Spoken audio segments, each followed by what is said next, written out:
Families struggling with racial and economic divides need help from service organizations, but they also depend on their own power to lead and mobilize. That's the reason for this year's Social and Family Justice Institute, being put together on October 22nd by the nonprofit Parenting Journey.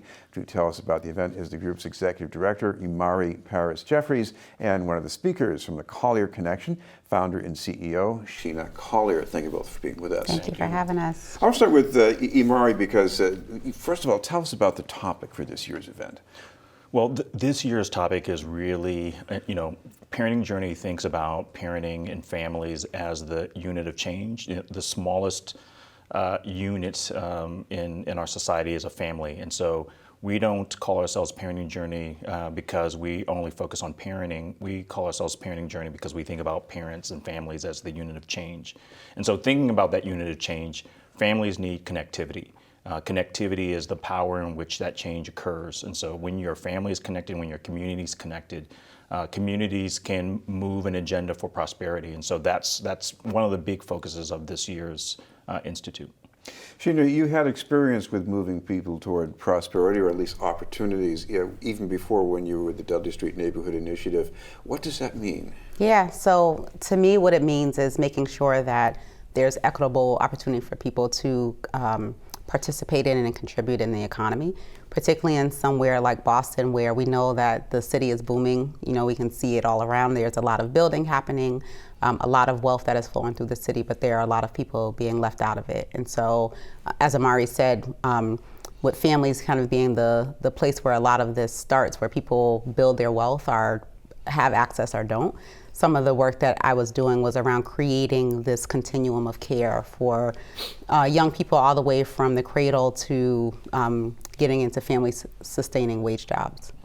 Well, you make it sound easy, but it's a hard transition for people. So how do you help them with that? I think along that continuum, it's very different. So I think at the earlier ages, it's access to high-quality childcare, affordable high-quality childcare. I think as you move along, it's making sure that our schools are creating equality across all schools and that they have high-quality learning opportunities. And then on the later end, it's really making sure that there are livable wage jobs available to everyone in the Commonwealth. And Mari, what's also going on here is you have an event where families are the topic, but a lot of the people talking are with service agencies and funders and philanthropical groups. These are people who talk to each other sometimes, but what about the way they're going to be talking to each other in this event? I think one of the things that you'll notice about our event, the majority of the panelists are members of the communities that we're talking about, and the majority of the panelists are people of color. And so very rarely in the city, I think to your point, you go to panels and you listen to talking heads and they don't represent the communities that they're talking about. They don't understand the topic area, they're content experts. And I think Parenting Journey is committed to elevating the voices of folks who come from communities that we are partnering with, that we are working with. And so that's a key difference when you come to a Parenting Journey event. Sheena, coming back to the Dudley Street Neighbor Initiative, one of the things I've noticed over the years, going back even to the 1980s, was in addition to helping individual families, they really made this sort of a nerve center. It was a place, people running for office had to recognize that you were there and deal with things. What about the importance of that? Yeah, I mean, I think a focus on neighborhoods and particularly the power that communities have to really not only endorse or not endorse a candidate, but also say yes or no to development that's happening in the community. It really shows the power of organizing. And I think that what organizations like DS&I have done for many years, what Parenting Journey is doing now, is really showing parents and families the power that they have. And that when they are able to organize, when we have when folks in our roles give them direct access to information and resources, that they're able to make decisions on behalf of their families and their neighborhoods that have ripple effects around the city. This is BNN News. We're talking with Imari Jeffries from Parenting Journey and Sheena Collier from the Collier Connection. Imari, there's another subtopic in this event, and this is about reclaiming family values. That's a term I used to associate with people who wanted to cut budgets. What are you thinking of with this topic? Well, we are trying to decolonize these terms like family values And so families look different than they did 20 years ago. As a matter of fact, they've always looked different.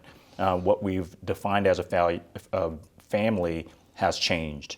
And I think we have understood that families look different for ages and for generations. Some are led by same-sex partners, some are led by grandparents, some are led by older siblings. They're all families. Some are led by friends. And so reclaiming family values means that community and family is defined by the members of that family, and that we have to listen to them, and that they know what's best for their family. And that if we fundamentally believe that families know best for their families, then we have to acknowledge that sometimes systemic racism prevents those families from making the decisions that they want to make, and that they make the best decisions that they can under the circumstances. And organizations like Parenting Journey's job is to dismantle those systems.